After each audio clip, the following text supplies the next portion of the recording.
Halo, selamat datang kembali. Hari ini kita mau langsung bongkar beberapa jebakan pemikiran nih. Hal-hal yang sering bikin pandangan kita soal sukses, soal kemampuan, jadi agak kabur. Kita pakai bahan menarik yang udah Anda siapin. Siap ya? Buat lihat gimana kita sering ketipu sama yang kelihatan di luar aja. Siap banget. Ini topik yang sering nggak kita sadari padahal ngaruh banget. Oke, kita fokus ke dua ide spesifik ya dari sumber Anda. Pertama, ada bias penyintas. Ini tuh kondisi waktu kita kagum banget sama cerita sukses, tapi lupa sama yang gagal. Iya, yang gagal itu kayak nggak kelihatan gitu ya. Betul. Terus yang kedua, ilusi tubuh perenang. Nah, ini soal keliru bedain mana faktor seleksi, mana hasil akhirnya. Misi kita hari ini, ngebekali Anda pemahaman biar lebih jernih aja gitu nilainya. Oke, kita bedah yang pertama dulu, bias penyintas. Boleh. Jadi intinya gini, kita tuh cenderung terlalu optimis soal peluang sukses. Kenapa? Soalnya yang gagal itu sering nggak kelihatan, nggak diceritain. Iya kan? Contohnya dari sumber Anda tuh dunia nulis. Kita lihat penulis yang wah bestseller gitu kan, tapi lupa ada ribuan penulis lain yang naskahnya mungkin ditolak, bukunya nggak laku, atau malah nggak selesai nulisnya. Benar sekali. Dan bias ini, efek psikologisnya kuat loh. Bikin kita jadi terlalu pede, terlalu optimis. Oh gitu ya? Iya, sumbernya malah ngasih saran yang agak unik buat ngelawannya. Coba deh, secara mental gitu, kunjungi kuburan. Kuburan? Maksudnya gimana tuh? Kuburan ide-ide, proyek, atau karir yang dulu kayaknya wah banget, menjanjikan, tapi akhirnya gagal. Mungkin kedengarannya agak suram ya? Agak. Tapi ini cara efektif buat ya lihat realita. Jangan cuma lihat puncak gunung es kesuksesan aja. Bahaya banget loh kalau Anda cuma belajar dari yang selamat doang. Benar juga. Jadi intinya buat Anda nih pendengar, jangan cuma lihat yang sukses, tapi coba cari tahu juga berapa banyak sih yang gagal di jalan yang sama. Sebelum Anda mutusin hal besar, kayak soal karir atau investasi. Persis. Penting banget itu. Dan ini nyambung nih ke bias kedua yang kita sebut tadi.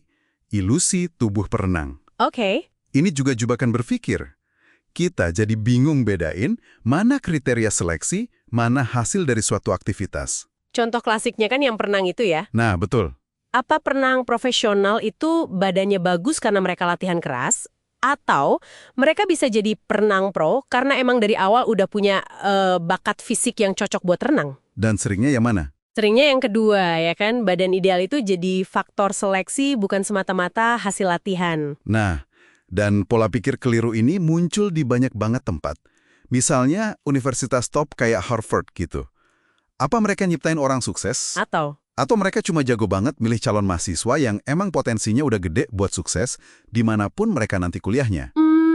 Iya. Sama juga kayak gelar MBA mungkin ya.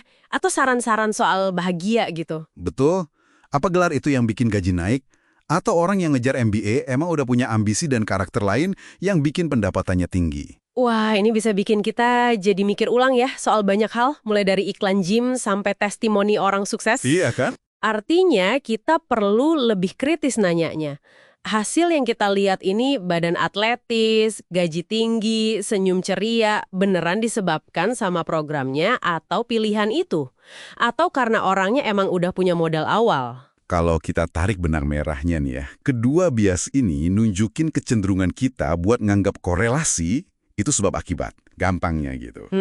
Kita fokus ke hasil yang kelihatan, si penyintas sukses, si badan perenang, tapi kita abai sama proses seleksi yang mungkin tersembunyi, atau data kegagalan yang, wah jumlahnya bisa banyak banget. Jadi tantangan buat Anda, pendengar? Ya, coba pikirin deh, di area mana lagi dalam hidup Anda mungkin keliru bedain antara faktor seleksi sama hasil yang kelihatan.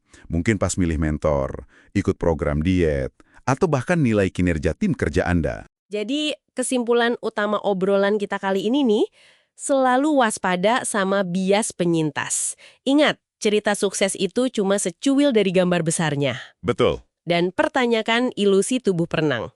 Coba bedain mana faktor bawaan atau seleksi awal, mana hasil dari suatu proses.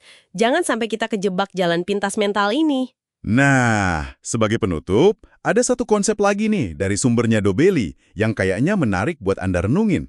Namanya pengetahuan sopir atau chauffeur knowledge. Pengetahuan sopir? Apalagi tuh? Ini bedanya antara orang yang benar-benar paham suatu subjek secara mendalam, ahli sejati, kayak perenang berbakat tadi mungkin, versus orang yang cuma pinter nyampeinnya aja. Atau kelihatan meyakinkan, tapi nggak punya pemahaman inti. Kayak sopir yang bisa hafal pidato bosnya, tapi nggak ngerti isinya. Wah, Sebuah pemikiran yang agak, menantang ya jadinya. ya juga seberapa banyak pengetahuan yang kita serap tiap hari, atau bahkan yang kita punya, itu sebenarnya masuk kategori pengetahuan supir ini ya. Nah, itu dia. Ini ngajak kita buat selalu gali lebih dalam lagi. Jangan cuma puas sama presentasi yang kelihatan mulus di permukaan. Oke, terima kasih banyak nih buat obrolannya. Sama-sama. Semoga ini bisa ngebantu Anda mempertajam cara berpikir ya. Terima kasih sudah menyimak, sampai jumpa di pembahasan berikutnya.